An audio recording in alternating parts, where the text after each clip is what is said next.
ജയറാമിനെ നായകനാക്കി Mithun manual Thomas സംവിധാനം ചെയ്ത അബ്രഹാം ഓസ്ലറിന്റെ നാളെയാണ് വലിയൊരു തിയേറ്റർ ലിസ്റ്റ് തന്നെ ഇന്ത്യക്ക് പുറത്തും അതുപോലെ തന്നെ GCC രാജ്യങ്ങളിലുമായിട്ടുണ്ട്. ഈ ഒരു ചിത്രത്തിന്റെ ട്രെയിലർ റിലീസിന് മുന്നേ തന്നെ ജയറാമേട്ടൻ പല ഇന്റർവ്യൂലായിട്ട് പറഞ്ഞ് മമ്മൂക്ക ഈ ഒരു ചിത്രത്തിൽ ഇല്ല എന്നാണ്. എന്നാൽ ട്രെയിലർ വന്നതോടുകൂടി ആ ഒരു വാദം ഏതായാലും പൊളിഞ്ഞു. ഇതിന് മുന്നേ തന്നെ മമ്മൂക്ക ഈ അബ്രഹാം ഓസ്ലറിന്റെ ലൊക്കേഷനിലൊക്കെ പോയിട്ടുണ്ടായിരുന്നു. ഇപ്പോഴത്തെ ജയറാമേട്ടൻ പുതിയൊരു ഇന്റർവ്യൂവിൽ പറഞ്ഞിരിക്കുന്നത് വെടിക്കെട്ട് ടൈമിലായിരിക്കും മമ്മൂക്കയുടെ ആ ഒരു എൻട്രി എന്നാണ്. വലിയൊരു ഓളം തന്നെ തിയേറ്ററിൽ ഉണ്ടാകുമെന്നാണ് ജയറാമേട്ടൻ പറഞ്ഞ ആ ഒരു വീഡിയോ നിങ്ങളൊന്ന് കണ്ടു നോക്കൂ.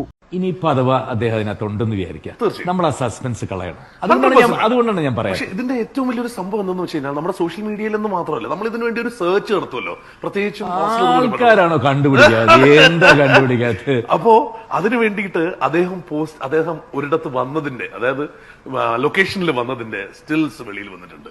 വിക്കിപീഡിയയിൽ ഓസ്ലർ എവരിബഡി നോസ് എവരിത്തിങ്, എല്ലാവർക്കും അറിയാം. ഈ കാലത്തൊന്നും ജനങ്ങളെയൊന്നും പറ്റിക്കാനൊന്നും പറ്റില്ല, എവരിത്തിങ് അവർക്കറിയാലോ.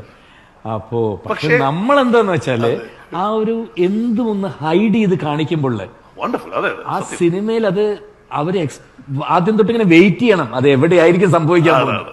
അതെ, അത് നമ്മൾ കളയരുതില്ല. അതാണ് ഞാൻ പറഞ്ഞത്. ആ വോയിസ് അവിടെ കിടക്കുന്നുണ്ട്, ഡെവിൾസ് ഓൾട്ടർനേറ്റീവ് എന്ന് പറയുന്നു. അത് ബാക്കിയൊക്കെ സിനിമ കണ്ട് അറിയേണ്ട കാര്യമാണ്. വെട്ടിക്കുന്ന ഒരു ടൈം ആയിരിക്കും അത്, ഞാൻ പറയാം.